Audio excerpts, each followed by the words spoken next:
Значит, у человека существуют доказанные зоны Захарьина-Геда. Они распределены по всему организму, по всему кожному покрову человека.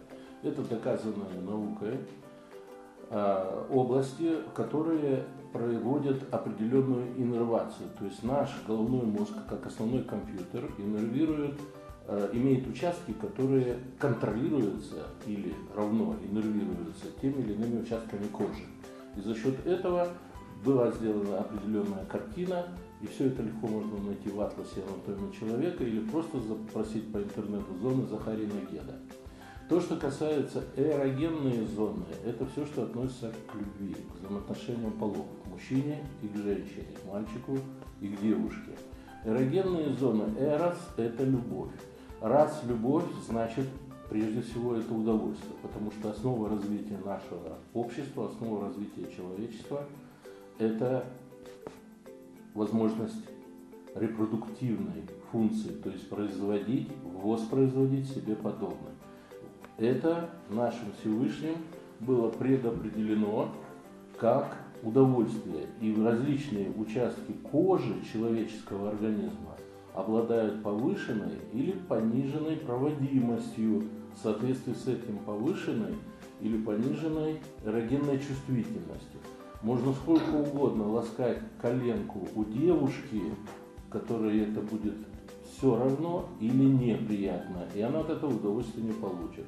А другой девушке достаточно дотронуться пальчиком до коленки, и она вздрогнет и сразу же томно закатит вверх глазки.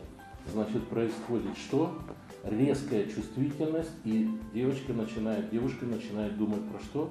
Про удовольствие, про секс.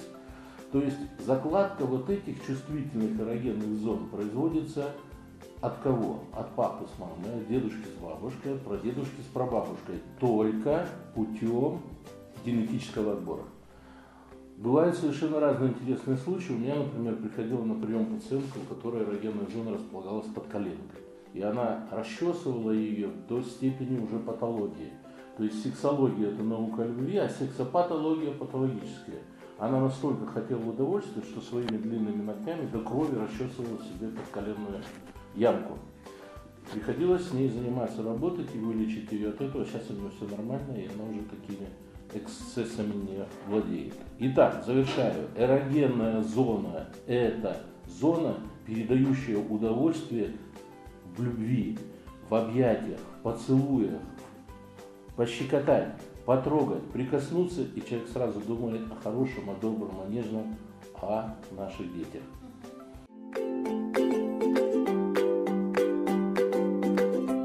Определенные места – это какие, прежде всего? Губы, грудь, сосок на груди, прежде всего, ягодицы и, естественно, область половых органов. Вот основное из того, что есть у любого человека. Бывают, к сожалению, травмы какие-то, которые прерывают иннервацию, как будто бы проводок взяли и отрезали. И тогда у человека пропадает чувствительность ягодиц. И наоборот, приходил, допустим, пациент, который говорит, мужчина, меня, говорит, сколько угодно за попу не трогай, не щекоти, не бей, я никакого удовольствия не получаю. А вот если меня замочку уха потрогать, то я сразу же возбуждаюсь. Вот такая вот странная закладка происходит. Когда начал с ним разбираться, оказалось, что его в детстве пороли. Пороли очень сильно лозой, прутиками. Вот такой вот у него был отец, жестокий человек, и, видимо, нарушена была в детстве чувствительность. Потому что в ягодице у него достаточно грубая кожа, измененная. То есть там происходят что? Рубцовые изменения, которые нарушили проводимость и чувствительность, за счет этого снижается чувствительность нервных рецепторов, то есть они огрубели, возможно, травматично повреждены. И, естественно, уже не восприимчивость, не проводимость либо теряется, либо снижается.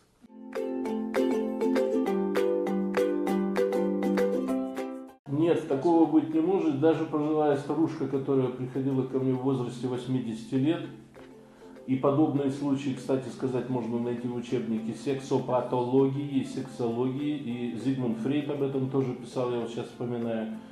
Любой человек имеет эрогенную зону. Другое дело, насколько она чувствительна и разработана. И когда женщина, допустим, к Фрейду приходила и говорила, Я не могу получить оргазма от своих мужей, у меня их было целых 3. Ну, это был 20 век, начало, да? 20-е годы 20 века. Он методом возбуждения, используя перышко, подчеркиваю, перышко птицы, возбудил ее через 3-4 минуты, она получила полноценный оргазм. Это написано у Фрейда, у Зигмунда Фрейда, вы можете это посмотреть. Женщина, которая пожилая, приходила ко мне так или иначе, значит, с таким же вопросом, я не могу получить, у меня нет чувствительности. Мы с ней несколько раз встречались, она приходила на консультацию, я подробно объяснял, как нужно получать удовольствие, потому что, как оказалось, она была достаточно некомпетентна в этой области, и в дальнейшем она стала получать удовольствие. Подчеркиваю, это был возраст почти 80-летняя старушка приходила, вот говорит, всю жизнь сынок не получала удовольствия, не думала об этом.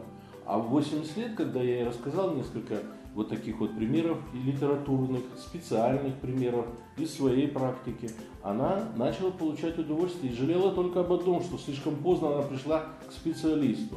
Поэтому я всех наших дорогих зрителей и телезрителей призываю, обращайтесь в медицинский центр Кыргызской государственной медицинской академии. Тыныстанова 1. Здесь работают компетентные врачи высокого уровня. Мы вам поможем. Не идите на поводу у рекламы совершенно ненужной и не слушайте людей некомпетентных. Обращайтесь, мы вам поможем.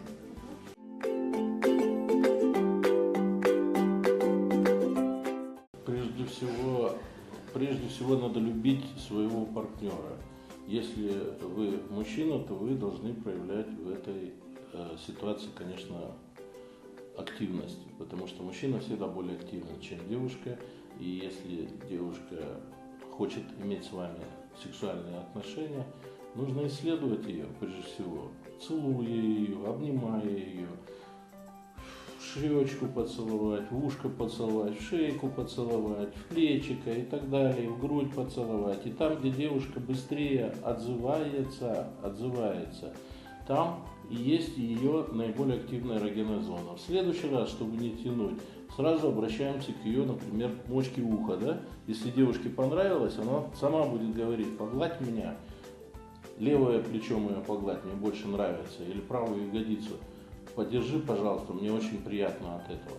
То есть это пара прежде всего, и удовольствие один или другой получают суррогатно, недостаточно. Вот только вот так вот, одна рука с другой рукой получают сексуальное удовольствие в семейных парах. И мы за это ищите, помогайте друг другу, находите лучшие варианты, лучшие позы для максимального удовольствия, потому что это основа счастливой здоровой семьи и основа рождения ребенка. Хочу дополнить, если можно, по поводу эрогенных зон, да, и где у кого они находятся. То, что сказал Илья Мухимович, и то, что написано в литературе, это не шаблон. И это не обязательно инструкция по использованию. Каждый человек индивидуален. Чувствительность и развитость этих эрогенных зон у каждого разная. Опять-таки в силу физиологических особенностей каждого организма. Поэтому, Илья Мухимович правильно сказал, надо искать, опираться на стандарты, но всегда какие-то индивидуальные подходы в каждом случае должны быть.